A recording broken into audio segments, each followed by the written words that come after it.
कर रहा हूँ, आप लोग को इसकी मदद मिल जाएगी। लिखेगा कोई नहीं, सिर्फ मेरी बात सुनते जाओगे, आपको ये स्क्रीनशॉट मिल जाएगा। ठीक है, आगे बढ़ रहा हूँ मैं बच्चों। हमारा चैप्टर है अल्कोहल फिनॉल ईथर। इसमें स्टार मार्क करके इंट्रोडक्शन में कैपिटल ए में लिखना है अपने को क्लासिफिकेशन एंड IUPAC, जैसे अपन ने अल्काइल हाइड में देखा था। पॉइंट नंबर 1, जैसे कि अल्काइल हाइड में देखा था, मोनो, डाई, ट्राई या पॉलीहाइड्रिक, वहाँ पे एक से ज़्यादा होते थे तो वो पॉली हेलोजन कंपाउंड कहलाते थे। ये पॉलीहाइड्रिक क्योंकि OH लगता है एल्कोहल। एग्जाम्पल है, एक हो जाएगा तो ये इथेनॉल या इथाइल एल्कोहल। बेटा ये ब्रैकेट मैंने IUPAC नेम लिखी है और ऐसे मैंने जनरल नाम लिखा है। जनरल नाम भी कुछ लोगों के फेमस हैं, NCERT ने जिसके जिसके बताएं, आपको पता होना चाहिए और आपको ऐसे लिखना भी है। 2 कार्बन में एक एक पे OH यानी कि विसिनल डायऑल है कायदे से, बाजू वाली पोजीशन में OH है, तो इसका IUPAC लिखा हुआ है इथेन 1,2 डायऑल और ब्रैकेट में इसका जनरल नेम लिखा हुआ है ग्लाइकॉल। दिख रहा है सबको? हाँ बोलना पड़ेगा। Yes sir. वैसे ही 3 कार्बन में हर कार्बन पे OH लगा हुआ है। ये हो गया एक 3 try hydric alcohol.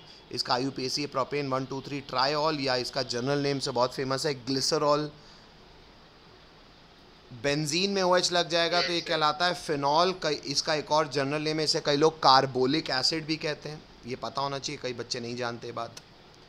Dihydric alcohol है 1, 2 पोजीशन को जनरली लोग ऑर्थो पोजीशन कहते हैं, तो लिखा हुआ है ऑर्थो बेंजीन 1,2 डायऑल, या 1,2 पोजीशन में जब OH होता है तो जनरली इसे कैटाचॉल भी कहते हैं, पता होना चाहिए बेटा, जनरल नाम है।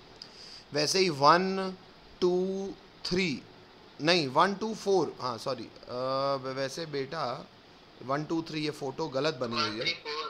हाँ नहीं यार, ये कायदे से बेंजीन 1,2,3, इसको NCERT से एक बार मैच कर चेक कर लेना बच्चों, NCERT का ही है, एक बार चेक कर लेना इसको। 1,2,3 ही है कि 1, 3, 4 है, चेक कर लेना NCERT से। जनरल नेम उसी के बाद लिखना। इसका नाम लिखा हुआ है हाइड्रोक्सी क्विनॉल। क्या लिखा हुआ है? क्या लिखा है? 1,3,4 है। ठीक है, NCERT से एक बच्चा देख के बता रहा है, तो ये 1,3,4 है, याद रखना। ये खैर आप लोगों को स्क्रीनशॉट मिल ही जाएगा, 1, 3, 4 है। ठीक है, नेक्स्ट है बच्चों, पैरा पोजीशन में इसे क्विनॉल कहते हैं, मेटा पोजीशन में इसे रिसोर्सिनॉल कहते हैं। ये जनरल नेम बड़े फेमस है बच्चों, ये याद होना चाहिए, ये स्क्रीनशॉट आपके पास आ जाएगा। नेक्स्ट आगे बढ़ रहा हूँ मैं। नेक्स्ट बेटा अगले में आते हैं। अगला है बेटा हमारा पॉइंट क्रमांक 2। दूसरे पॉइंट में हमने लिखा compounds containing sp3 hybridised carbon bond OH। जैसे अपन ने अल्काइल हाइड में भी देखा था कि normal carbon sp3 hybridised carbon साथ जब OH लगा होता है तो कैसा, जैसे वहाँ पे होता था कि डिग्री देखते थे, ऐसे यहाँ भी डिग्री देख सकते हैं। वहाँ भी डिग्री कैसे देखते थे? फंक्शनल ग्रुप जिस कार्बन जुड़ा है वो कितने कार्बन जुड़ा है, अगर 1 से जुड़ा है तो प्राइमरी, 2 जुड़ा है तो सेकेंडरी, 3 से जुड़ा है टर्शरी। कोई दिक्कत? हाँ या ना बोलना पड़ेगा। Next is allylic. अलाइलिक होता है डबल बॉन्डेड कार्बन के बाजू वाले कार्बन की फ्री वैलेंसी, ये भी प्राइमरी हो सकता है, ये भी सेकेंडरी हो सकता है, ये भी टर्शरी हो सकता है, फोटो बनाइएगा। Next is benzylic. बेंजाइलिक मतलब बेंजीन रिंग के बाजू वाले कार्बन की फ्री वैलेंसी, तो बेंजीन रिंग का बाजू वाले कार्बन की फ्री वैलेंसी, ये भी प्राइमरी, सेकेंडरी, टर्शरी हो सकता है। कोई दिक्कत? बोलना पड़ेगा। Next is compound containing sp2 hybridised carbon bond OH। ये भी अपन ने अल्काइल हाइड में भी देखा है। सबसे पहला नाम है विनाइलिक एल्कोहल, यानी कि डबल बॉन्डेड कार्बन की फ्री वैलेंसी। ऑब्वियस ही बात है, डबल बॉन्डेड कार्बन में जब हेलोजन अनस्टेबल थे तो ये OH भी अनस्टेबल होगा, लेकिन हाँ फिर भी कैटेगराइजेशन है तो पता होना चाहिए। लेकिन एक स्टेबल विनाइलिक हैलाइड जैसे होते थे, जिसे अराइल हाइड कहते हैं, रेजोनेंस स्टेबलाइजेशन कारण वो स्टेबल होते हैं। वैसे ही बेंजीन भी sp2 हाइब्रिडाइज सिस्टम है, उस पर भी OH जनरली होता तो विनाइलिक होता, अनस्टेबल होता, पर एरोमेटिसिटी का मजा आ जाता है, इसलिए फिनॉल स्टेबल। नोट करके लिखा भी हुआ मैंने, generally vinylic alcohol are unstable and they exist as. अच्छा, इसके बारे में एक्स्ट्रा जानकारी दे रहा हूँ। पहली बात तो विनाइलिक अल्कोहल के बारे में ये बोल रहा है कि अनस्टेबल है, ठीक है, लेकिन नेचर में ये एग्जिस्ट भी अगर करते हैं तो पता कैसे करते हैं, ये आपको अच्छी जानकारी दे रहा हूँ मैं। ये देखो बेटा, अगर आप डबल बॉन्डेड कार्बन में OH लगाओगे, इसका IUPAC लिखोगे तो इन ऑल आएगा फंक्शन लास्ट में, इन और ऑल। हेलो, ये बेटा एक्चुअली टॉटोमराइज करता है। टॉटोमराइज कैसे करता है? ये जो हाइड्रोजन है ये चला जाता है बाजू वाले कार्बन पास और डबल बॉन्ड आ जाता है इधर। इससे फोटो क्या बन जाएगी? देखो ये बेटा, ये कायदे से जो फोटो है ना, ये आपने देखा हुआ है अल्डिहाइड या कीटोन का ग्रुप है, लेकिन जनरली मैं इसको कीटो ग्रुप कहता हूँ, कीटो फॉर्म कहता हूँ। और यहाँ पे ये लिखा हुआ है मैंने कि जो इनॉल होता है ना, ये नेचर में 1% केवल ऐसे एग्जिस्ट करता है और 99% ऐसे एग्जिस्ट करता है। ये दोनों फॉर्मूले को अगर आप ऑब्जर्व करोगे तो दोनों फॉर्मूलों के मॉलिकुलर फॉर्मूले सेम है, लेकिन ढांचे यानी कि स्ट्रक्चर अलग अलग हैं, इसलिए ये स्ट्रक्चरल आइसोमर्स हैं। लेकिन ये what type of structure isomers, ये ऐसे आइसोमर्स को बेटा जिनमें कोई एक व्यक्ति कम स्टेबल होता है, दूसरा बहुत ज़्यादा स्टेबल होता है, ऐसे आइसोमर्स को टॉटोमर्स कहते हैं। ये बात सबको समझ में आती है? बोलना पड़ेगा, बोलना पड़ेगा Yes, sir. सबको, Sir. सबको। ये सुन भी लीजिएगा दोबारा, ये रिकॉर्डिंग मिल जाएगी आपको, पर ये आपको लिखना है। कैपिटल बी में आते हैं क्लासिफिकेशन आने IUPAC बच्चों। ये सर किसकी है बेटा? ये ईथर की है। अभी तो अल्कोहल की, अभी ये ईथर की, इसलिए कैपिटल बी। ईथर दो प्रकार से क्लासिफाइड है, बड़ा आसान है, सिंपल, सिमेट्रिकल, मिक्स्ड, अनसिमेट्रिकल। मतलब ईथर होता है बच्चों जब ऑक्सीजन के दोनों तरफ कार्बन हो, जब दोनों तरफ सेम कार्बन है तो उसे बोलते हैं सिंपल या सिमेट्रिकल, और दोनों तरफ R और R' अलग अलग हो तो इसे कहते हैं मिक्स्ड या अनसिमेट्रिकल। कोई दिक्कत? बोलना पड़ेगा। हेलो। और OCH3 को एक फंक्शनल ग्रुप नहीं माना जाता बेटा, उसको एक ब्रांच की इज्जत मिलती है और उसका नाम होता है एल्कोक्सी। मैं शायद आपको पहले अल्काइल हाइड वाले चैप्टर में ही IUPAC के दौरान बता चुका हूँ। बोलना पड़ेगा। दिक्कत? बोलना पड़ेगा। दिक्कत? अरे कोई गधा तो हाँ बोले, बाकी लोग चाह ही रहना पढ़ना को, जो पढ़ रहा है वो तो हाँ बोले। Yes, sir. ठीक है। कैपिटल C आता है बच्चों स्ट्रक्चर्स ऑफ फंक्शनल ग्रुप। मतलब सर बेटा ये अल्कोहल फिनॉल ईथर चैप्टर है, ठीक है, इन क्लासीफाई तो कर लिया अपन ने अल्कोहल फिनॉल ईथर को। अब आता है एक कॉमन सेंस की बात, इंट्रोडक्शन नहीं कर देना। अगर आप ऑक्सीजन के रिस्पेक्ट में देखोगे बेटा तो ऑक्सीजन 2 बॉन्ड बना रहा है, अल्कोहल में भी, फिनॉल में भी और ईथर में भी, और 2 लोन पेयर हैं। तो सर अगर बॉन्ड पेयर 2 हैं, लोन पेयर 2 हैं, तो VSEPR थ्योरी कहती है स्टेरिक नंबर 4 है, ऑक्सीजन का हाइब्रिडाइजेशन sp3 है, और ये बॉन्ड एंगल कितना होना चाहिए बच्चों? 109 डिग्री 28 मिनट से कम, क्योंकि लोन पेयर रिपल्शन करेंगे तो बॉन्ड एंगल घट जाएगा। Hello hello. Yes, sir.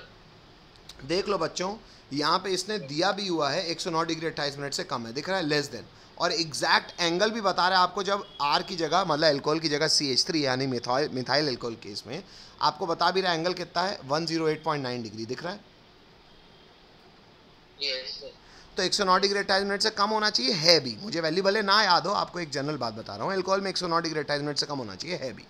लेकिन आप खुद सोचो बेटा, जब ये अल्काइल ग्रुप बड़ा होता जाएगा, जैसे कि फिनाइल ग्रुप जैसी बड़ी चीज़ आ जाएगी, आपको नहीं लगता फिनाइल ग्रुप और इस बॉन्ड पेयर रिपल्शन थोड़ा सा बढ़ जाएगा?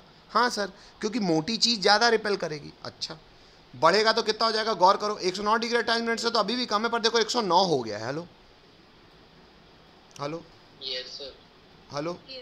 तो मतलब यहाँ का जो थीटा है ये ज़्यादा है अल्कोहल वाले थीटा से। यहाँ इंग्लिश में लिखी हुई है, the bond angle of C bond O bond H bond in phenol is slightly higher than that of methanol due to higher repulsion provided by की इंग्लिश शायद नेक्स्ट पेज में होगी, हाँ लिखा हुआ है provided by phenyl group as compare to methyl group. दिख रहा है सबको इंग्लिश? हेलो, बोलना पड़ेगा। Yes, sir. सबको दिख रहा है? बोलना पड़ेगा। Yes, sir.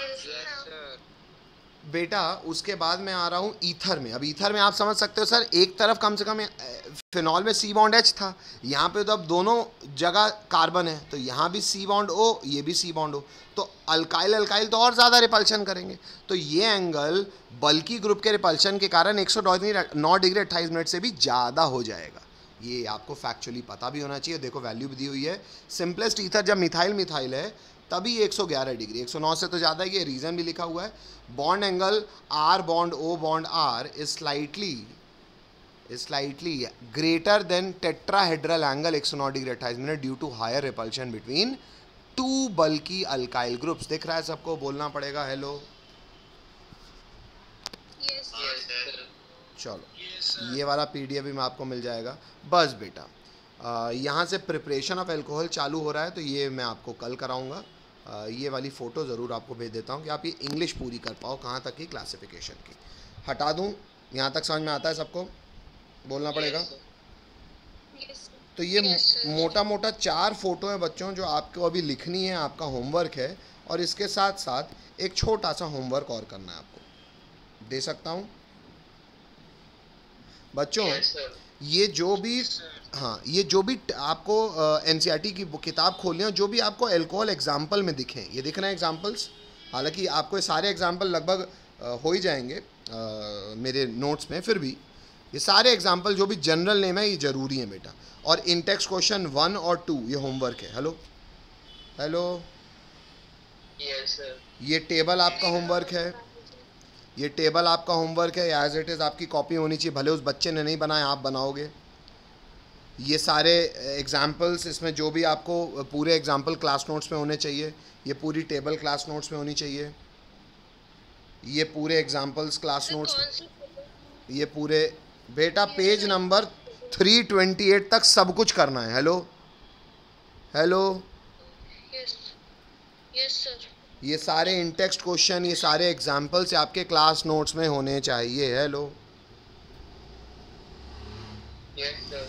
तो इंटेक्स्ट क्वेश्चन 3, इंटेक्स्ट क्वेश्चन 3 के पहले जो जो एग्जाम्पल्स हैं, जनरल नेम, IUPAC नेम, ये सब आपके क्लास नोट्स में होना चाहिए। Am I clear? Yes sir. आगे बढ़ जाऊं, यस आगे बढ़ जाऊं, सर। चलो। एक्सरसाइज में बेटा यहाँ पे 2 टेबल है बेटा सारी टेबल लिखनी है ना ऑब्वियसली, सर, एक IUPAC वाली सब लिखनी है। हेलो, दोनों अल्कोहल और ईथर। हाँ ऑब्वियसली बेटा, क्योंकि अल्कोहल फिनॉल ईथर पूरा ही चैप्टर है। और उसके बाद बेटा आपका आखिरी होमवर्क है ये क्वेश्चन नंबर 1 2 3 ज़्यादा हो गया कोई बात नहीं बेटा, होना भी चाहिए। हाँ यस हाँ, नहीं यस उनके लिए है जिनका अल्काइल लाइट का काम पेंडिंग है। जो अल्काइल लाइट का काम निपटा चुके हैं, क्योंकि मैंने पर्याप्त टाइम भी दिया आपको अल्काइल लाइट का काम निपटाने में, तो बिल्कुल ज़्यादा नहीं है। ये सारे के सारी चीज़ें हो जानी चाहिए कल, नहीं तो आज रात भर पढ़ो, लेकिन आज का आज ये अल्कोहल के चैप्टर में यहाँ तक पहुँचो, ये सवाल अटैम्प्ट करो, क्लास नोट्स पूरे करो, सारे NCERT क्वेश्चंस क्लास नोट्स में होने चाहिए। मैं आपको अभी आपके ग्रुप में स्क्रीनशॉट्स भेज रहा हूँ, पहले नोट्स कंप्लीट करो, अल्कोहल के सवाल पूरे करो, जिसका अल्काइल लाइट बचा हुआ है वो पूरा करें। कल की क्लास में पहले मैं इसका डिस्कशन करूँगा। उसके बाद एक सब टेबल वगैरह बनानी है। क्या बेटा? नोट्स के बाद ये सब टेबल हाँ बेटा, हाँ बेटा, नोट्स पहले लिख लो पूरे, जो मैं स्क्रीनशॉट भेजूंगा, जो जो आपको नोट्स में ना मिले और NCERT में हो वो सारी चीज़ें इंपोर्ट कर लेना। Hello hello, yes sir. Sir exercise के भी क्वेश्चंस हैं।